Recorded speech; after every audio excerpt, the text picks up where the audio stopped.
जय माता दी दोस्तों, वर्ल्ड बेस्ट मैजिक में आपका हार्दिक स्वागत है। कैसे हैं आप सब? ये बताने के लिए कमेंट बॉक्स में जय माता दी जरूर लिखें। दोस्तों, हरतालिका तीज का व्रत भगवान शिव और माता पार्वती जी के पुनर्मिलन के उपलक्ष्य में मनाया जाता है। इस व्रत को करने से सौभाग्य की प्राप्ति होती है। इसीलिए सुहागिन महिलाएं अपने पति की दीर्घायु के लिए इस दिन हरतालिका तीज का व्रत रखती हैं। वहीं कुंवारी लड़कियां भी मनचाहे वर की प्राप्ति के लिए इस दिन व्रत रखती हैं।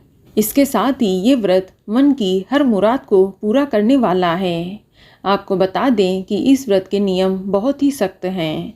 अगर इस व्रत के नियमों का सही से पालन न किया जाए तो उसके परिणाम अच्छे नहीं होते हैं और आपको व्रत का फल भी प्राप्त नहीं होता है। इसीलिए इस व्रत को करने से पहले ये जानना जरूरी है कि आखिर हरतालिका तीज के व्रत के नियम क्या हैं और इस दिन आपको कौन सी गलतियां नहीं करनी चाहिए। इसके अलावा आपको इस वीडियो में कुछ सवालों के भी जवाब दूंगी, जैसे सुहाग की सामग्री किसे दान करें, गर्भवती महिलाएं व्रत कैसे रखें, विसर्जन कब और कैसे करें, सरगी व पारण में क्या क्या खा सकते हैं। ये सभी जानकारी आपको इस वीडियो में मिलेंगी।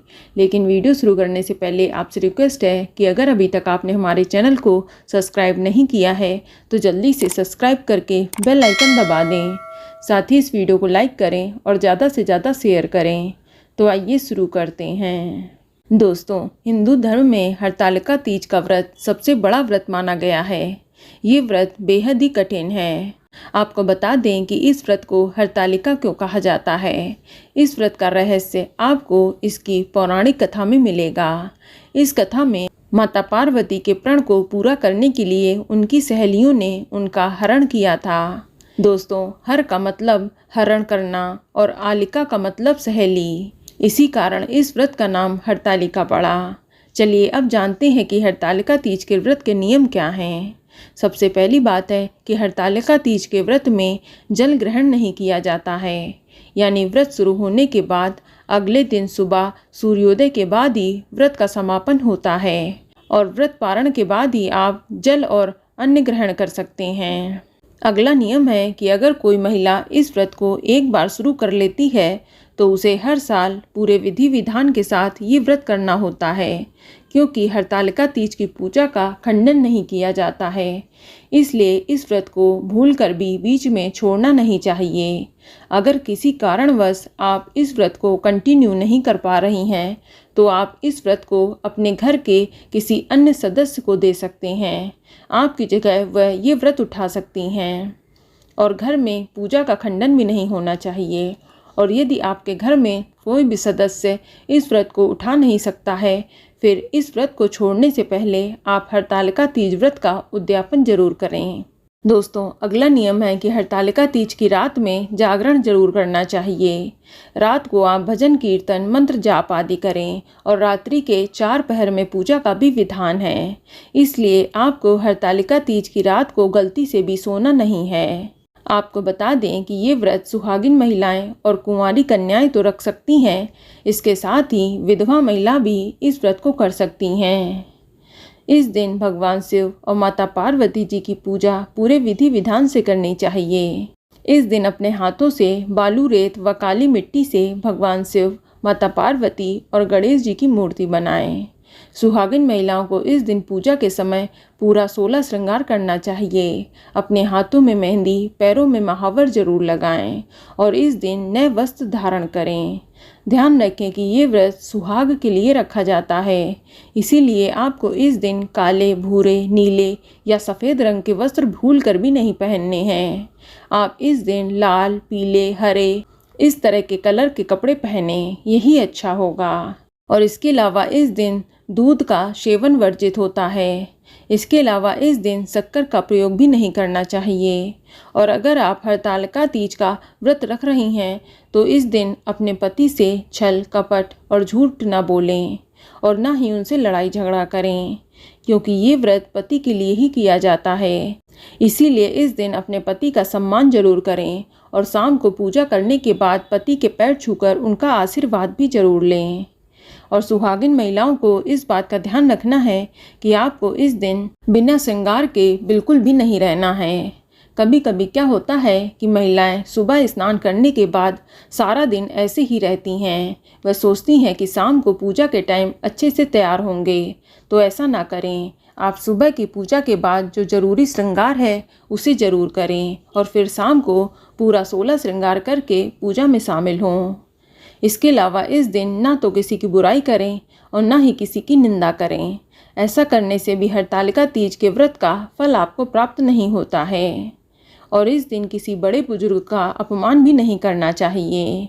साथ ही किसी अन्य सुहागिन महिला की बुराई और अपमान भी ना करें और ना ही उसकी हंसी उड़ाएं, वरना आपका व्रत निष्फल हो जाएगा। और इसके अलावा हरतालिका तीज के दिन आपको पूर्णतः ब्रह्मचर्य का पालन करना है, अन्यथा आप पाप के भागीदार बन जाते हैं। और हरतालिका तीज के दिन महिला को क्रोध भी नहीं करना चाहिए। यदि आपने हरतालिका तीज का व्रत रखा है तो आपको प्रदोष काल में पूजन अवश्य करना चाहिए। हरतालिका तीज की पूजा में सुहाग की पिटारी में सुहाग की सारी चीज़ें रखकर माता पार्वती को जरूर चढ़ाना चाहिए। इसके अलावा भगवान शिव को धोती और गमछा आदि चढ़ाएं। इस दिन भगवान शिव और माता पार्वती की पूजा के बाद सास को सुहाग की थाली देना अत्यंत ही आवश्यक है। यदि आपकी सास नहीं है तो आप ये सामान घर की किसी अन्य बड़ी महिला को भी दे सकती हैं और सास के पैर छूकर उनका आशीर्वाद भी लें। और पूजा के बाद ब्राह्मण और ब्राह्मणी को भी यथाशक्ति दान दक्षिणा दें। इससे आपको व्रत का पूरा फल प्राप्त होता है। दोस्तों, हरतालिका तीज व्रत से जुड़ी कई मान्यताएं हैं, जिसमें इस व्रत के दौरान अगर कोई महिला सोती है तो वह अगले जन्म में अजगर बनती है। जो दूध पीती है वह सर्पनी बनती है। जो महिला व्रत नहीं करती है वह विधवा बनती है। जो शक्कर खाती है वह मक्खी बनती है। जो मांस खाती है वह शेरनी बनती है। जो जल पीती है वह मछली बनती है और जो अन्न खाती है वह सुअरी बनती है और जो फल खाती है वह बकरी बनती है। हरतालिका तीज के दिन अगर कोई महिला गलती से भी कुछ खा लेती है तो वह अगले जन्म में बंदरिया बनती है। आपको बता दें कि हरतालिका तीज व्रत के नियम बहुत ही सख्त हैं और इनके सख्ती से पालन करने की सलाह दी जाती है, अन्यथा आपको व्रत का फल प्राप्त नहीं होता है। चलिए अब आपके सवालों के जवाब देती हूँ। पहला सवाल है कि सुहाग की सामग्री किसे दान दें। दोस्तों, हरतालिका तीज व्रत अपने सुहाग की लंबी उम्र के लिए किया जाता है। ऐसे में हर सुहागिन महिला को हरतालिका तीज की पूजा में श्रृंगार का सामान जरूर चढ़ाना चाहिए। आप अपनी श्रद्धा के अनुसार 5, 7, 9, 11 या फिर 16 आइटम्स चढ़ा सकती हैं और पूजा के बाद आप इस सुहाग के सामान से कुछ तो प्रसाद स्वरूप स्वयं के लिए रख लें और बाकी सामान आप किसी ब्राह्मणी को या फिर मंदिर में पंडित जी को दान कर दें। लेकिन आज के दिन श्रृंगार का सामान दान जरूर करें, इससे आपको अखंड सौभाग्य की प्राप्ति होती है। अब अगला सवाल है कि गर्भवती महिलाएं व्रत कैसे करें। दोस्तों, जो महिला इस दौरान गर्भवती हैं उनके लिए निर्जला उपवास करना आसान नहीं होगा, लेकिन ये व्रत अगर एक बार जो महिला शुरू कर लेती है तो उसे बीच में छोड़ भी नहीं सकती है। इसीलिए गर्भवती महिला को ये व्रत जरूर रखना चाहिए। लेकिन आप इस व्रत को निर्जल और निराहार ना करें, अन्यथा आपको प्रॉब्लम हो सकती है। इसीलिए आप फलाहार रहकर इस व्रत को विधिवत कर सकती हैं। आप दूध, चाय, जूस, नारियल पानी, मेवा की खीर आदि खा सकती हैं। आप सुबह उठकर सरगी जरूर खाएं और फिर सुबह स्नान करने के बाद प्रातः काल की पूजा जल्दी कर लें। आप सुबह की पूजा तक कुछ खाएं पिए नहीं। सुबह की पूजा के बाद आप कुछ खा पी सकती हैं। आप सुबह की पूजा करने के बाद जल, फल आदि अपनी इच्छा के अनुसार ग्रहण कर सकती हैं। इसमें कोई भी दिक्कत नहीं है। अब अगला सवाल है कि विसर्जन कब करें और कैसे करें। दोस्तों, विसर्जन अगले दिन सुबह व्रत खोलने से पहले करना चाहिए। बहुत से लोगों का ये सवाल है कि पहले विसर्जन करें या पहले व्रत खोलें। तो दोस्तों, अगर संभव हो तो व्रत खोलने से पहले यानी व्रत का पारण करने से पहले विसर्जन कर लेना चाहिए।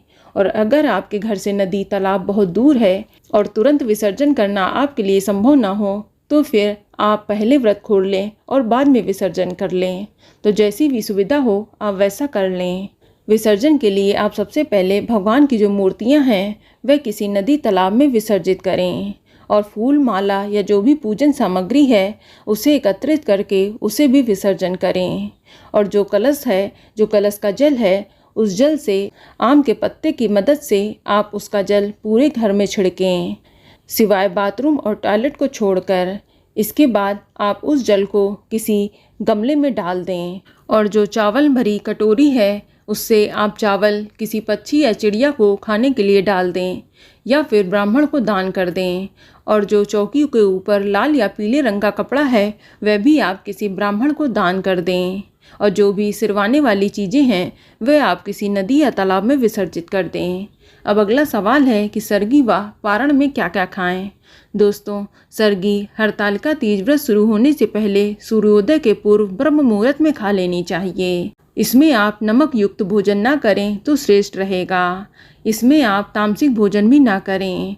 आप प्याज लहसुन से बना खाना ना खाएं। आप सरगी में ज़्यादा भारी तला भुना भी ना खाएं।